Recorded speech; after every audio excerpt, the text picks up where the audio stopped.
Bom dia. Aqui nós estamos reunidos no nome de Jesus. Esse é um momento de cultuar ao Senhor, é um momento de aprendizagem, é um momento ao qual nós vamos nos calar para ouvir o que Deus tem a dizer para mim e para você. Quando eu e você decidimos nos calar, é uma decisão muito importante. Porque Salomão, ele diz que até o tolo, quando se cala, ele é tarjado por sábio. Ou seja, quando ficamos em silêncio, podemos até não ser inteligentes, mas quando olharem para nós, vão achar. Porque as pessoas acham muita coisa, sabe? Mesmo sem procurar. Elas olham para mim, elas olham para você e elas começam a achar coisas que nem nós estávamos procurando. Então, Salomão, ele está completamente certo. Quando nós decidimos fechar os nossos lábios, abrir os nossos ouvidos, estamos aptos a aprender, porque é ouvindo que se aprende. Aquele que fala, deve sim falar, mas depois que lhe é ensinado. E o único professor excelente, que sempre a nota é 10, é Jesus Cristo. E Ele está aqui para nos ensinar. Ele chama a Bíblia Sagrada. Ele é o Verbo. Ele era, Ele é e Ele continuará sendo sempre. Aquele que nos instrui, aquele que nos ensina. E quando eu e você tiramos esse momento para aprender com Ele, toda a nossa vida será direcionada por Ele. Iremos crescer no aprendizagem com Jesus. Ele está aqui. Ele vai falar comigo, Ele vai falar com você. Ele vai liberar o ensinamento que Ele tem para mim e para você no dia de hoje. Porque Ele libera o ensinamento aos poucos. E quando nós aprendemos, praticamos, a nossa vida muda. Pai, aqui nós estamos, soberano Deus. Deus Todo-Poderoso, Tu és santo, digno de honra, de glória, de louvor e de toda adoração. Tu és o nosso Deus, Tu és o nosso Pai, o autor e o consumador da nossa fé. Dedicamos ao Senhor, Deus, o nosso dia, devocionamos ao Senhor a nossa vida, Pai. Que o Senhor venha conduzir todos os nossos atos, as nossas ações. Coloca, Senhor, um guarda na porta da nossa boca, para que possamos falar somente aquilo que o Senhor quer que nós falamos. Porque muitas vezes a nossa boca, ela nos traz consequências tão graves, muitas vezes até irreversíveis, oh Deus. E é só o Senhor para nos ajudar a cuidar com as nossas palavras, porque através das nossas palavras podem vir atos e ações que nós não gostaríamos que acontecesse, oh Pai. Tu és o Deus Todo-Poderoso, aquele que salva, que sara, que cura, que perdoa. Por isso eu peço ao Senhor, perdoa, Senhor Deus. Perdoa os nossos pecados, perdoa os meus pecados, as minhas falhas, os meus momentos de fraqueza, aqueles que querem, Pai, que o Senhor perdoe-os. Perdoe-os também, Pai. É no nome de Jesus que nós pedimos o perdão, porque é neste nome que todo joelho se dobrará, toda língua confessará que Jesus Cristo é o Senhor. Tu és o Deus Todo-Poderoso, o professor dos professores, o médico dos médicos, o profissional de todos os profissionais. Foi o Senhor quem ensinaste tudo o que existe. E nós queremos aprender contigo, Pai, a fazer, a viver, a cumprir o plano do Senhor nessa terra, Deus. É muito difícil viver nessa terra. É complicado e muitas vezes até confuso, até ouvindo a Tua voz. Imagina sem ouvir. Imagina sem entender o que o Senhor quer, Pai. O Senhor me enviou aqui para ajudar muitos a abrir os olhos. Que aquilo que o Senhor quer que seja feito, o abrir de olhos, o abrir de entendimento, seja feito na vida do Teu filho, da Tua filha, Pai. Sei que há muitos que não vão ouvir agora nesse momento, mas no momento em que eles ouvirem, Pai, Que não seja simplesmente por ouvir, mas que seja para que haja uma mudança, uma transformação na vida, no coração, na mente, porque o Senhor começa a mudança, a transformação dentro de cada um de nós. E é lá que precisa acontecer a diferença, a mudança, para que isso possa resplandecer a todos à nossa volta, Pai. Se não for para te adorar, se não for para te agradar, eu não quero mais fazer. Se não for para cumprir, Deus, o teu plano, se for algo pessoal, não vale a pena fazer, porque só vale a pena cumprir o plano do Senhor. Só vale a pena viver se for para te servir. Se não for para te servir, Deus, não há sentido nessa terra. Por isso muitos andam, muitos giram e não têm prazer, não têm alegria. Porque aqueles que buscam o Senhor, a alegria ela não é passageira, é uma felicidade eterna. E é o que eu quero para a minha vida e para a vida de cada um dos teus filhos, Pai. Que nessa manhã, a palavra qual o Senhor irá falar com cada um de nós seja para transformar, Deus, o nosso pensamento. No nome de Jesus. Glória a Deus. Nós estamos fazendo o estudo do livro de Jeremias e hoje nós vamos fazer a leitura do capítulo 40. Aqui, no capítulo 40, não, perdão, é 39. Aqui no capítulo 39, o Senhor ele traz um recado muito importante para mim, para você. Aqui no capítulo 15, no versículo 15, Jeremias 39, no versículo 15, ele diz assim: enquanto Jeremias ainda estava preso no pátio do guarda, o Senhor mandou a seguinte mensagem: vá, diz o seguinte a Obed-Meleque, o etíopio: assim diz o Senhor Todo-Poderoso, o Deus de Israel: farei a esta cidade poderosa, o Deus Todo-Poderoso, farei a esta cidade todo o mal que prometi. Você verá com os próprios olhos a destruição de Jerusalém. Mas eu o resgatarei naquele dia, diz o Senhor. Você não será preso pela Babilônia, de quem você tem tanto medo. Você me obedeceu e confiou em mim. Em troca disso, eu protegerei e salvarei a sua vida, diz o Senhor. Quando nós vamos trazer o estudo de ontem, podemos nos lembrar que, fazendo também uma retratação, não foi o rei Zedequias quem disse para Obed-Meleque para tirar Jeremias, mas o rei que era o dono do poço, porque o rei Zedequias foi quem mandou jogar Jeremias no poço. E Obed-Meleque, ele rogou pela vida de Jeremias, porque naquele poço não tinha água, naquele poço tinha lama e Jeremias iria morrer. E Deus que havia dito para Obed-Meleque para interceder por Jeremias. E Jeremias, ele havia profetizado na cidade que Jerusalém ela seria destruída completamente. E a Babilônia é quem iria tomar conta de Jerusalém. Quando nós vamos trazer a nossa consciência, nós vamos pensar, Babilônia era um lugar de prostituição. Babilônia era um lugar de idólatras. Babilônia era a cidade de Nabucodonosor. Nabucodonosor construiu uma estátua de si próprio, uma estátua de ouro. E ele deu uma ordem. Ele não fez um pedido. Ele deu uma ordem que todos deveriam se dobrar ao passar na frente daquela estátua.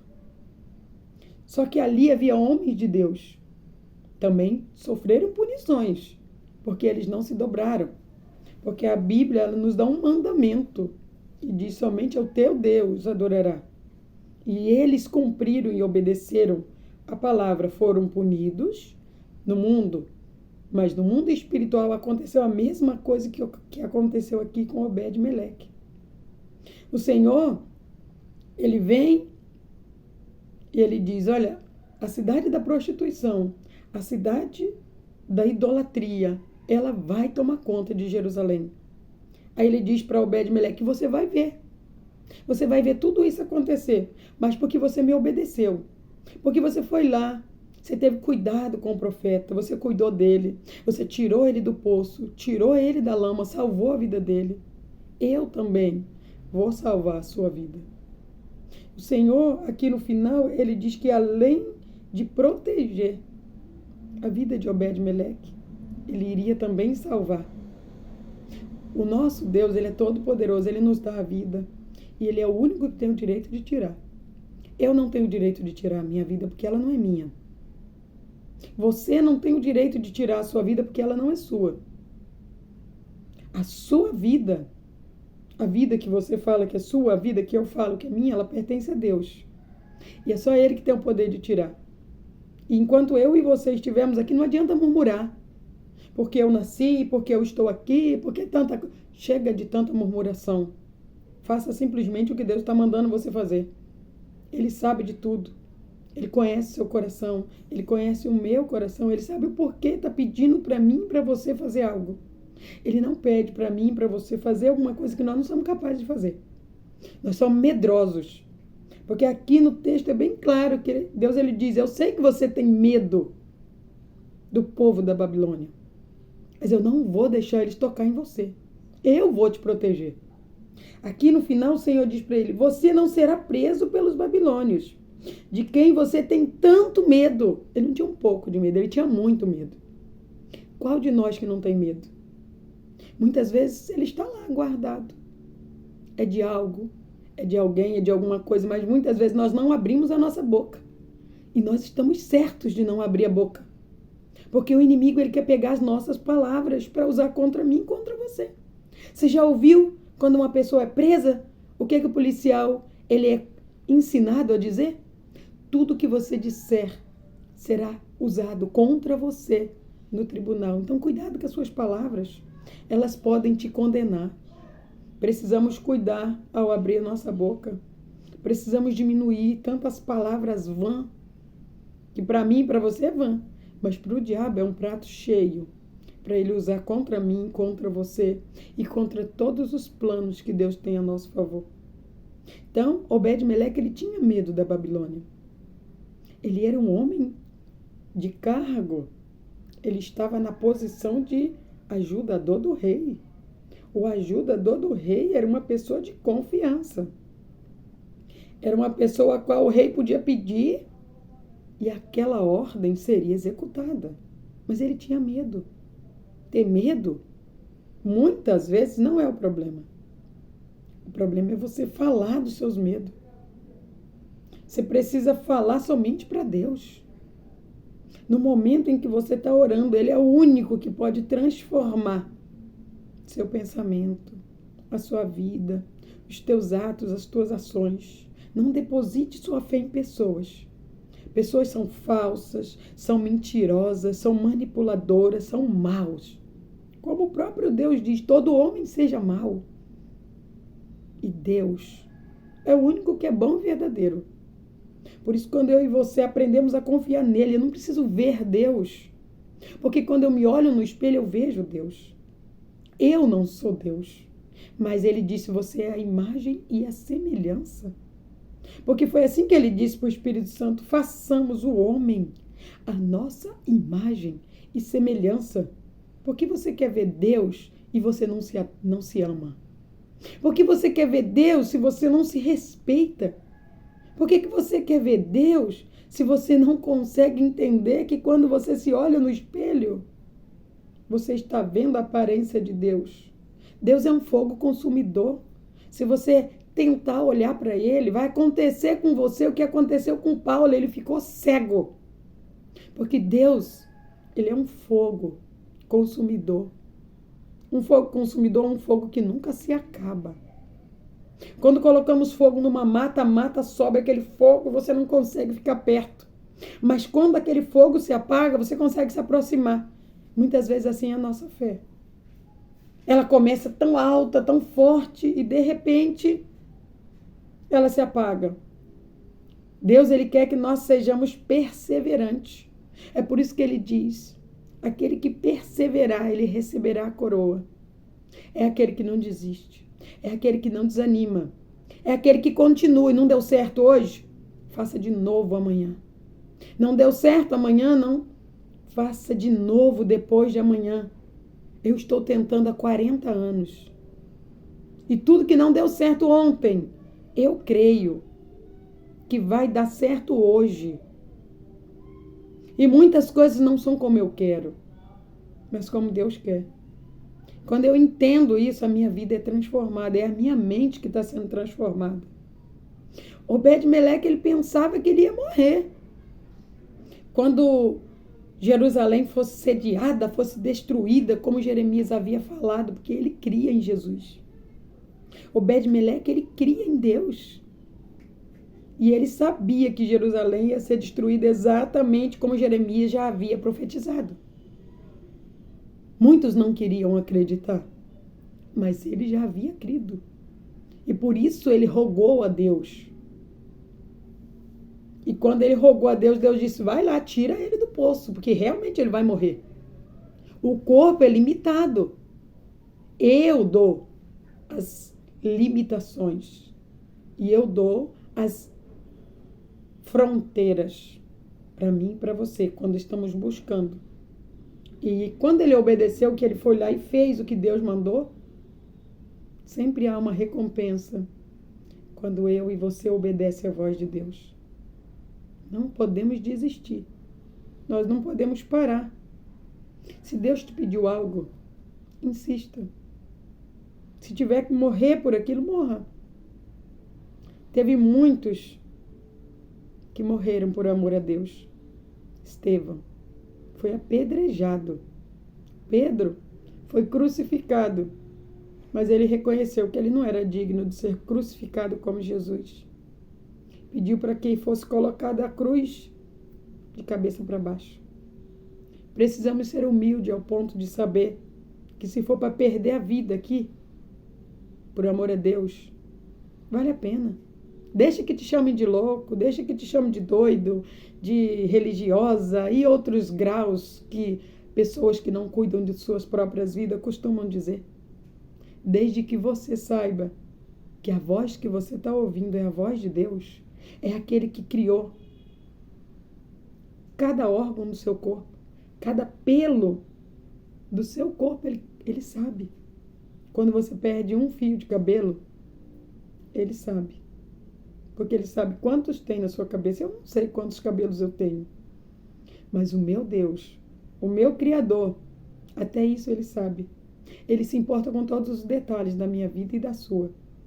Ele dá para mim e para você a livre arbítrio.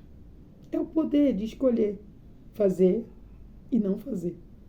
Mas quando você faz, a proteção na sua vida vem, a cura na sua vida vem, a vida em abundância na sua vida vem. Mas sabe qual é o melhor de tudo? A salvação.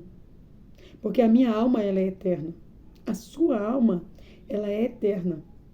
E há uma morada que Jesus disse que estaria fazendo, ou já está feita, para mim e para você. Nessa morada eterna, é lá que eu tenho que me preocupar. Porque lá eu vou viver a minha vida inteira. Lá eu vou viver eternamente. Tudo que eu e você fazemos aqui, a recompensa é lá no céu. Eu creio que a recompensa de Paulo, ela foi muito grande. A recompensa de Estevão, ela foi muito grande. Eu não sei se eu vou ser merecedora de um pouquinho daquela recompensa deles. Mas se eu tiver pelo menos um pouco, eu vou morrer feliz. Não estou dizendo que eu vou morrer hoje ou amanhã. E também não estou querendo dizer que isso vai acontecer com você. O que eu quero dizer é que quando nós buscamos o plano de Deus, você não vai se importar em viver tanto aqui. também você não vai fazer por onde morrer logo. Porque há um plano para mim e para você. E enquanto eu e você não terminarmos esse plano, nós não vamos partir. E não temos o direito de terminar com esse plano antes da hora. Por isso eu e você não temos o direito de tirar a nossa vida. Só aquele que deu, que tem o poder e o direito de retirar. Quem deu foi Deus, tudo é dele, tudo é para ele. Como disse Jó, Deus me deu, Deus tomou. Sempre diga, bendito seja o nome do Senhor. Sua vida não está bem? Cuide com as palavras que você está dizendo. Peça para Deus te dar o direcionamento. Não conseguiu hoje? Tente de novo. Tente novamente. Não pare de tentar. Aquele que consegue resistir, permanecer, receberá a coroa da vida. Receba esta palavra e tome posse de tudo que Deus tem para a sua vida através dela, no nome de Jesus. Oh, poderoso e amado Deus, Tu és santo. Tu és digno de honra, de glória, de louvor e de toda adoração. Tu és maravilhoso, Deus. Obrigada. Obrigada porque em todo tempo o Senhor fala ao nosso coração. Muitas vezes nós não queremos ouvir. Muitas vezes nós não queremos obedecer. Muitas vezes nós não queremos largar aquilo que gostamos, aquilo que nos dá prazer. Oh, Deus. E nós não entendemos que estamos caminhando para a lama. Nós mesmos estamos nos jogando dentro de poços vazios. Nós mesmos estamos nos jogando dentro da lama e a cada dia nos afundando mais e mais, oh Deus. Mas o Senhor é um Deus tão bom, tão amoroso, tão paciente, tão longânimo, que vem abrir os nossos olhos e dizer para cada um de nós, se me ouvirdes, simplesmente se me ouvirdes e me obedecer, você vai comer o melhor dessa terra. Porque o melhor dessa terra é para os obedientes. O melhor dessa terra é para aqueles que permanecem. O melhor dessa terra é para aqueles que não desistem. Para aqueles que não jogam a toalha por qualquer motivo, Deus. Sabemos que viver não é fácil. E o Senhor já nos disse que não seria fácil. Mas o Senhor nos deu todas as instruções através de Jesus Cristo. Através da Tua palavra, o Senhor trouxe a espada para que pudéssemos lutar, para que pudéssemos vencer, para que pudéssemos ter força, oh Pai. Muito obrigada, Senhor. Obrigada por nos instruir. Obrigada por cuidar de cada um de nós. Obrigada por abrir a nossa mente. Obrigada porque quando o Senhor abre a nossa mente, tudo é derramado dentro do nosso coração. E tudo que está guardado dentro do nosso coração nós iremos levar por toda a nossa vida. Oh Deus, eu não sei se iremos lembrar na eternidade, mas também não faz diferença, não importa. Desde que façamos com amor para o Senhor, que a Tua palavra, o Teu plano, ele se cumpra, Pai, na minha vida, na vida de todos aqueles que me cercam, na vida de todos aqueles, Pai, que querem ouvir e obedecer a Tua palavra. Que a bênção do Senhor, que enriquece e não acrescenta dores, esteja na vida de cada um. Que a paz, a saúde, a prosperidade, a felicidade eterna que só o Teu Espírito Santo nos dá, esteja na vida, na casa, na família, no trabalho e onde quer que Teu filho for, hoje, amanhã e para sempre, no nome de Jesus. Glória a Deus. Quero pedir para você, para clicar no joinha desse vídeo. Se ele te ajudou de alguma forma, compartilhe ele com outras pessoas. Sempre que você compartilha, você está evangelizando. E quando você está evangelizando, você está ajudando vidas. Ajude vidas. Compartilhe esse vídeo. E assim eu e você iremos crescer em graça e sabedoria na presença de Deus. Que Deus te abençoe em nome de Jesus.